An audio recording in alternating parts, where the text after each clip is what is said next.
절기 준수라는 이 사건을 솔로몬 때로부터 이런 희락이 없었다라는 표현을 통해서 지금 히스기야 시대에 남북 이스라엘이 연합해서 6월절 절기를 지키는 것이 바로 솔로몬 시대의 통일 이스라엘을 솔로몬이 통치했었던 그 시대와 방불한 상황이 지금 연출되고 있다.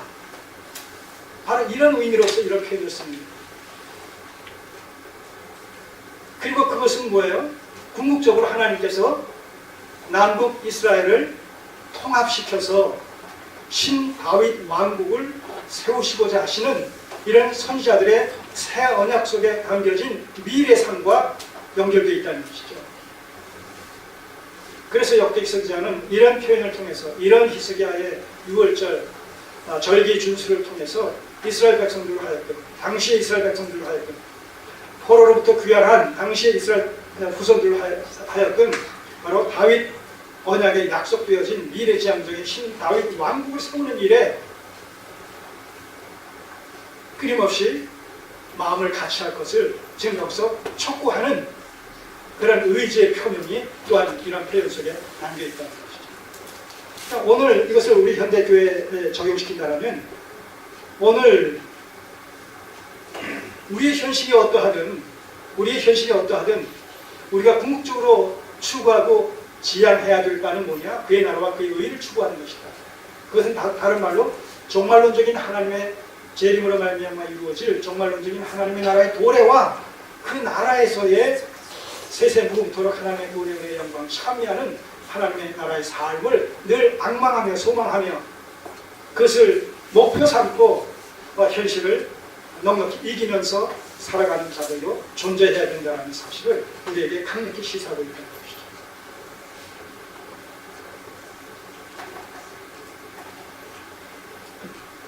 끝으로 이런 그 2월절 준수를 지킴으로 말미암아 다시 회복되어진 발로된 구원론적인 신앙식의 회복은 31절에서 그토록 여러 선왕들이 시도했었던 종교개혁이 부분적으로 끝날 수밖에 없었지만 히스기야 시대에 와서 비로소 이것이 전국적인 이런 개혁으로 파급이 되어져서 전국에 흩어져 있던 이런 산당들을 제거시키고 각종 우상들을 회파하는, 그래서 거국적인 이런 어떤 종교 개혁을 이루는 하나의 그 동인으로 작용을 한 사실을 여기서 보게 되는 것이죠. 자, 31장 1절 보시면 이 모든 일이 마침에 거기 있는 이스라엘 무리가 나가서 유다 여러 성읍에 이르러 주상을 깨뜨리며 아사라 목상을 찍으며 유다와 베냐민과 에브라임과 므낫세 온 땅에서 북이스라엘까지 포함해서 산당과 단을 제하여 멸하고 이스라엘 모든 자손이 각각 그 본성 기업으로 돌아갔더라.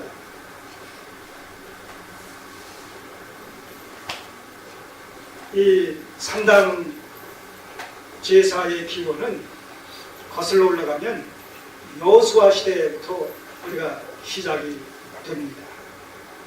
가나안 땅에 여호수아의 인도로 가나안 땅에 들어갔을 때에 가나안 지역의 그 족속들이 이 산당을 통해서 우상을 숭배하지 않았습니까?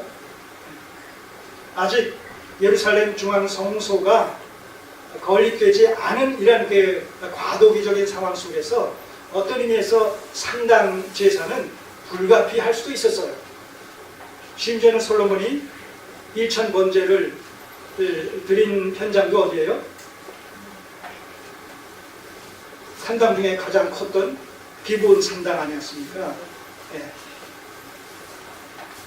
그래서 한시적으로 과도기적인 상황 속에서 묵과도해졌던 것이었음에도 불구하고 여기에 깊이 길들여진 숟가락되어진 그런 이스라엘 백성들은 이 산당 제사를 여러 왕들이 종교개혁을 시행했음에도 불구하고 그것이 부분적인 것으로 끝나버리고 전국적인 이런 거 상당 어떤 그 파괴라는 것은 일어나지 않았단 말이죠. 그러니까 계속해서 상당 재산은 그 백성들 사이에서 그대로 시행이 되어지는 이런 모습을 보는 거죠.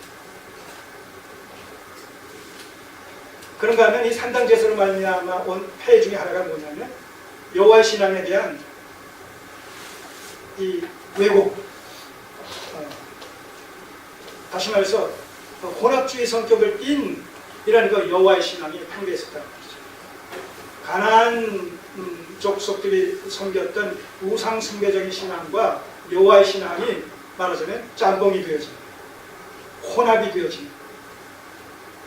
현대교회 속에서 기독교가 기복주의 신앙으로, 상급주의 신앙으로, 지성감천주의적인 신앙으로 그렇게 표출되어지는 모습은 바로 혼합주의적인 성격을 띤 기독교의 전형적인 모습이죠.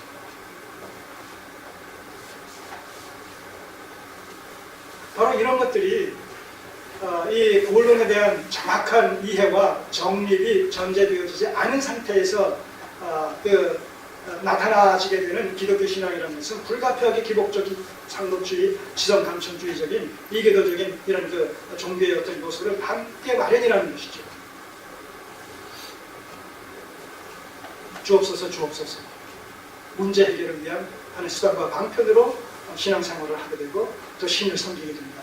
이런 우상 숭배적인 이런 신관, 신앙관이라는 것이 불가피하기 때문에 그리스도 안에서 베풀어 주신 이 기독론에 입각한 구원론이라는 이런 그 정립이 전제되지 않을 때 불가피한 것이죠. 이스라엘 백성들이 그 산당 제사에 깊이 연루되고 빠질 수밖에 없었던 것이 그런 이유입니다. 그러던 것이 히스기야 시대에 와서 6월절에 근거한 이 구원론적인 신앙이, 여호와의 신앙이 다시 회복되어질 때 누가 그러라고 말한 것도 아님에도 불구하고 본질상 참 믿음은 거기에 걸맞는 참 행동을 요구하고 또 동반하고 수반하고 유발시킨다 라는 이런 원리 속에서 그들은 자기들이 지금까지 해왔던 전통적인 산당 중심의 혼합주의적인 이런 신앙이 잘못된 것인 것을 깨닫고 자원에서 자발적으로 산당들을 파괴하는, 또 각종 우상들을 회파하는 이런 일들을 벌이게 됐다는 것이죠. 오늘 우리에게 바로 이렇게 하나님을 향한 바른 기독교 신앙을 방해하는, 회방하는 이런 산당과도 같은, 각종 우상과도 같은 이런 요소들이 현대교회 속에 얼마든지 있을 수 있어요. 자, 이렇게 산당을 파괴하고 우상들을 회파하는 일과 관련해서 열왕기서 기자는 재미있는 이런 사건을 거기에 추가시킵니다. 열왕기하 18장을 보시면 같은 내용을 지금 이 산당 파괴와 각종 우상들을 파괴하는 이 부분을 언급하는 가운데 추가적인 내용을 소개하고 있습니다. 자, 열왕기하 18장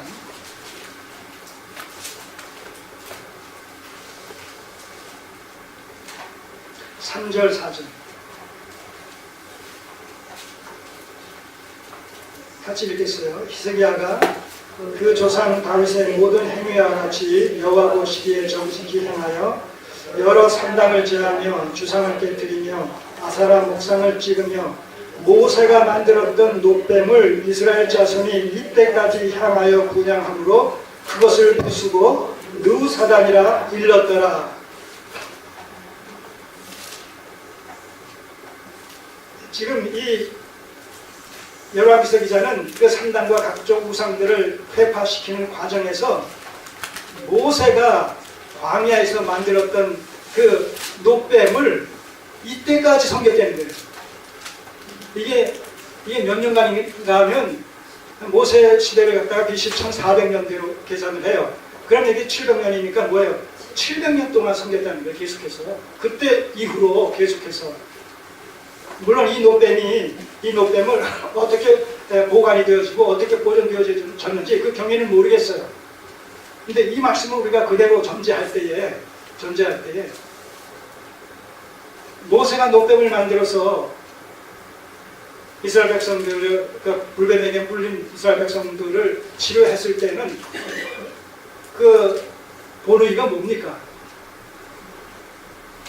노뱀의 효력이 있는 것이 아니라 노뱀을 물린 자는 노뱀을 보면 살리라라는 하나님의 말씀을 믿음으로 말미암아서 치료되어지고 치유되어지는 능력이 나타날 것에 대해서 말씀하신 거 아니겠습니까? 그런데 이스라엘 백성들은 뭐예요? 그 말씀을 의지하는 것보다도 노뱀 자체에서 어떤 능력이 나오는 것으로 그렇게 오해를 했다는 것이죠. 그래서 노뱀 자체를 숭배했다는 거예요. 하나의 우상으로. 이게 우리의 타락한 종교 속에서 나와지는 왜곡된 신앙심의 정체가 이래요. 이 현대교회 속에서 십자가의 의미는 뭡니까?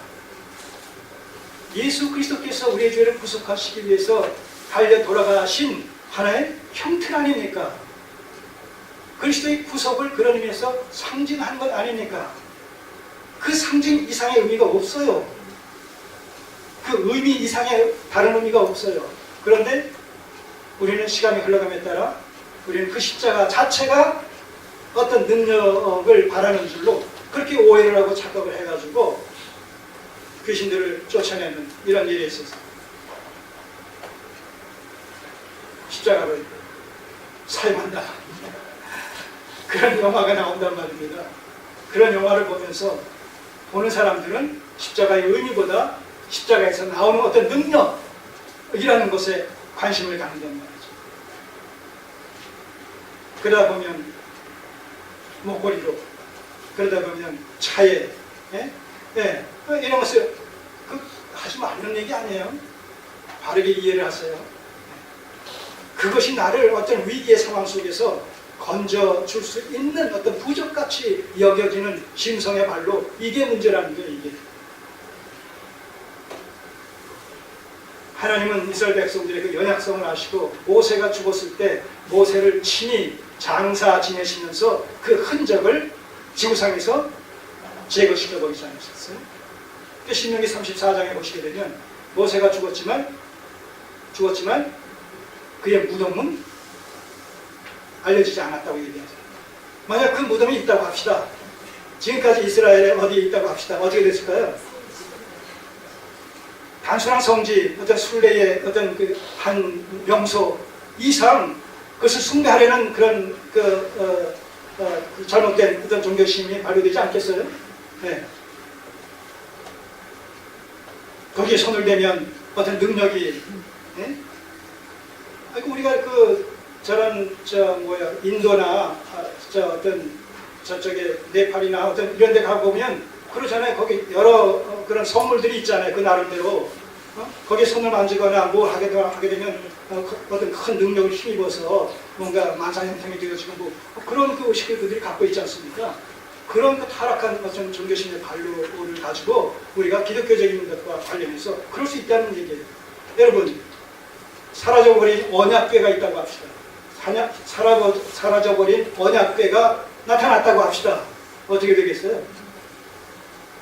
캐톨릭 쪽에서 예수 그리스도의 그 수위가 나타났다고 해가지고 그 진품이냐 무슨 가짜냐 이런 것을 논하기도 했지만서도 얼마나 신성실 그렇게 여기면서 그런 얘기를 다룹니까? 이런 것을 봤을 때 이때까지 우리가 이 노뱀을 분양했다, 숭배했다라는 것을 우리가 이상하게 여길 것 같지만 사실은